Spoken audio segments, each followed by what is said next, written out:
telling Abu, one of the clan's elders, that he has seen the upcoming age of Mappo through his year sword. Abu notices that Lamoto is holding a T-sword instead of the year sword and yells at the old geezer to retire and let her lead the clan. Suddenly, some meteors fall on the ground and Abu senses a mysterious hand touching her face. Then we are introduced to our main protagonist, Auriku, who possesses a time-traveled soul that only appears once in 1,000 years and is born in the village of the O family, turning the disaster into a blessing. 12 years later, in a small town, an innkeeper girl named Ray tells everyone outside that the inn is full and if they want to stay in the VIP room, they must obtain a special access ticket. Then all of a sudden, Auriku arrives, holding the ticket in his hand. He shows it to Ray and stays the night in the VIP room. Later that night, a man from Ryokan sect tells Ray to sell 100 radishes for 500 ryo in a single day if she wants to stay in the town. The following day, Auriku assists Ray with the help of Kayano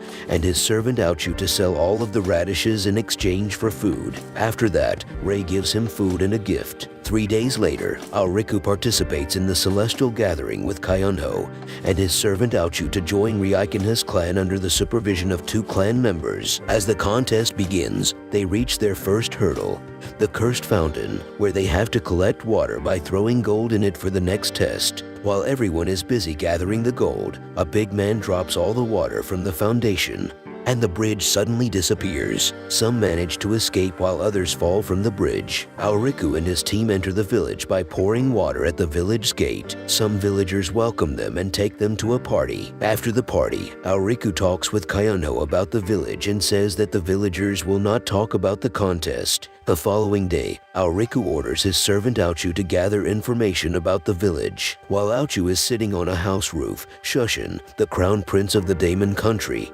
suddenly arrives at the top and tries to make Ouchu against his master by saying they are both equal contestants and he should leave his master behind. Later that night, Auriku tells Kayano and Ouchu that through his investigation, he has found that they can only leave the village by helping its villagers. On the following day, they come to know their first mission is to solve the quarrel between a villager Aunt Ryu and the mayor's wife. With Auriku's help, Kayonho solves the mission and leaves the village under the guidance of the mayor. Watching one contestant clearing the mission, the others began to find a way to move on from the village. However, Auriku remains inactive amid this bustle. After 1 month, Auriku finally comes back in action and manages to get the favor of 120 villagers by trading with the things they want in a single day. He notices that despite of 120 villagers, there is one more villager remaining by thinking about the bodyguard who always saves him from a fight. The bodyguard seems to be the innkeeper Ray from the Ryokan town who had given a special key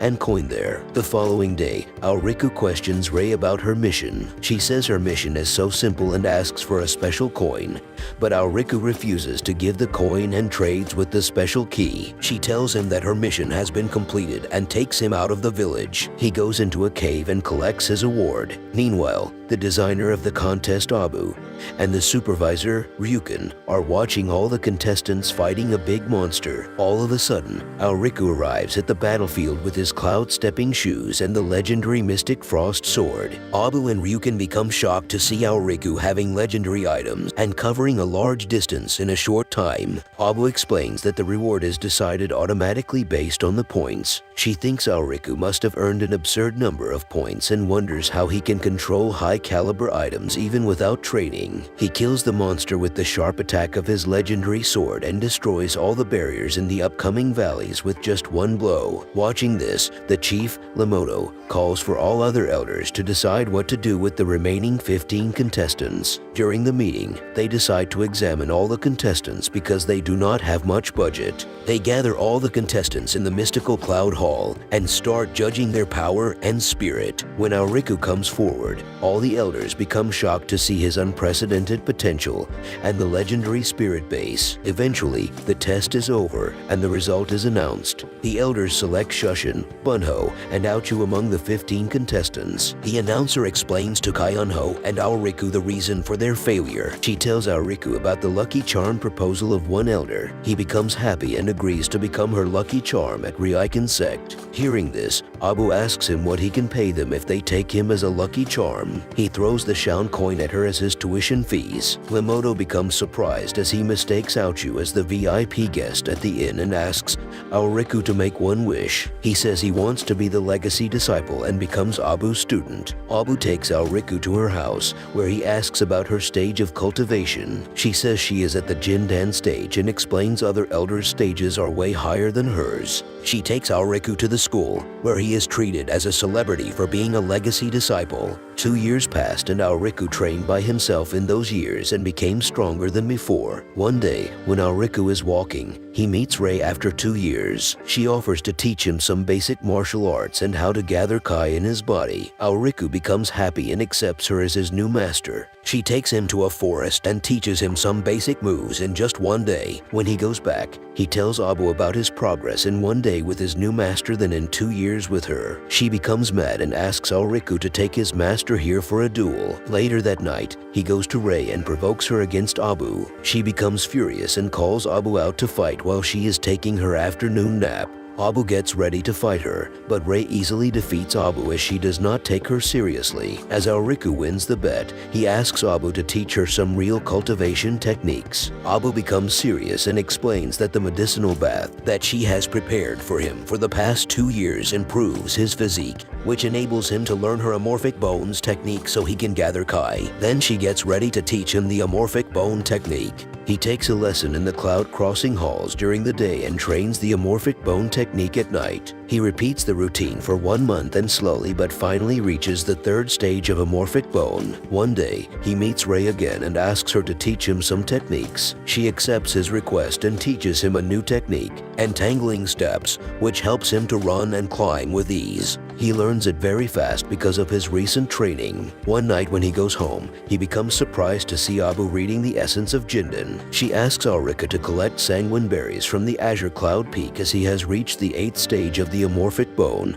and he might be able to get a breakthrough with its help. He goes to the Azure Cloud Peak trial with his classmates Aochu, Bunhu, Shushin, and the trial leader Gaku. They plan to cross the full moon valley as they enter the trial, so Gaku asks them to run fast. Sometime later, he sees everyone's getting tired and notices Auriku keeping with his speed. When they stop to take some rest, everyone talks about their grades in herbalism. Auriku gathers some fruits for everyone and tells his grade is professional herbalism a plus. Suddenly a level 1 monster named Lunar Fox, who likes to play with humans, appears before them. Auriku tries to beat it until they reveal that information and make him stop.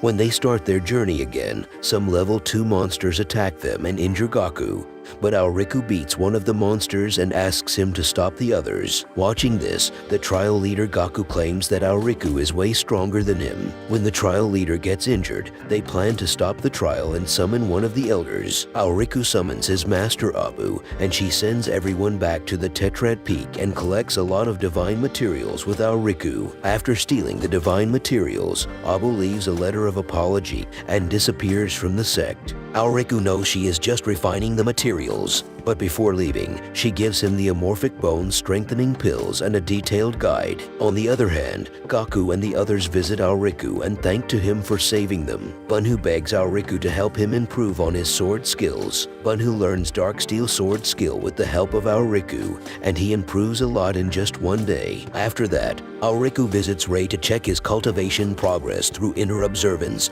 and sees several branches. 1 month later, Auriku and Bunhu have become strong together. Auriku once again checks his cultivation progress and watches hundreds of rising pillars and sees 4 of the pillars flickering with a golden color. Rei says the pillars are his bones and the flickering represents his progress. He remembers that he will reach the end of the 8th stage when the 200 of the bones start flickering. Later that day, Auriku takes Bunho and visits Rei at the inn. Auriku asks Rei to join them at Azure Cloud Peak as it is the best way of training. Auriku stays in the VIP room for 5 days, preparing his body for the end of the 8th stage. While he checks his cultivation progress once again, he sees all golden flickers trying to take control of his body, but Rei saves him and takes him back to his senses. Later, when Auriku goes to the reception to enroll in the challenge mode into the Cloud Peak, the receptionist argues with him, saying he is too young to be the leader, but Auriku wins the argument. He notices Rei does not write her full name and goes to the Cloud Peak. On the other hand, the chief with Akaku Abu and Ryukin welcome the 7th elder named Gakkenkai, who has returned after 3 years. When Ryukin returns Azure Cloud Peak to the Gakkenkai, he looks into the peak and finds Aoriku and others. On the other hand, Aoriku and others are wandering in the Azure Cloud Peak. Rei introduces her as the chief's daughter, and suddenly the urgent summoning charm appears. The chief summons Aoriku and introduces him to the Gakkenkai. Gakkenkai becomes very happy to see Abu's disciple and gives him some precious gift. Later, when Gakkenaki eats the food with Aoruki, he checks Aoruki's cultivation process and gives him a special pill to reach the 5th stage of the sword bone. Abu returns from her tasks. The chief and Gakkenaki try to defend her, but an elder from another Seikaio sect named Master Shiho has issues with Abu relating to his sect's reputation. Later, Aoriku meets Abu, and Abu talks about all of her journey and how Shiho has been deceiving his people through the blood-boiling technique. While arguing with the chief, Lamoto, Shiho shows him a paper against Abu, but Lamoto refuses to accept it, saying that he and all other elders believe Abu. Suddenly, Abu arrives at the Heavenly Sword Hall. She insults Shiho and challenges him to a duel. Shiho becomes surprised as Abu is one whole stage below her and gets ready for the duel. When the duel starts, Shiho turns the ground into the soil and attacks Abu with his special attack. Abu stops his attack with just one touch, but Shiho turns himself into the soil and destroys Abu's wooden sword. Abu recreates his wooden sword and defeats Shiho. He becomes ashamed of his deeds and leaves. On his way, he meets Kosho, a Jindan elder of the Seikaio sect. Kosho attacks him and turns Shiho into a donkey. Later on, the chief Lamoto tells Ryukin that he plans to send their disciples for less than 10 years to the real world to clear the criminals in the Sokishu region. Ryukin becomes anxious as they have once sent their disciple before and did not get the results. Lamoto laughs at him and says it is just a test. Later, 2 spies from the Seikaio sect try to capture Aoriku, but Aoriku beats them easily and goes to meet Kayano sitting near a lake. The following day, Aoriku meets Abu, and he gives her tea. Abu says to Aoriku that after the amorphic bones, he has to learn amorphic swords. As Aoriku has completed amorphic bones, his body has already started to gather Kai in his body. Abu teaches him some sword skills and asks him to create his own fighting style. While he is thinking of his sword style in an inn, he asks the cook, who is a mastered sword fighter, to teach him sword fighting. She agrees with him and starts teaching the sword fighting the following day. During that day, the chief gathers all of the disciples and tasks them with an important mission. Ryukin explains they have to live in a world of commoners while performing various kinds of trials. After the meeting, Abu tells Aoriku the lifespan of different stages, but Aoriku is more excited to finally go home. Then she gives Aoriku a Kazan sword and tells him that her spirit has not been completely controlled by anyone and it is up to him if he wants to keep the spirit or not. He interacts with the spirit and becomes her new master.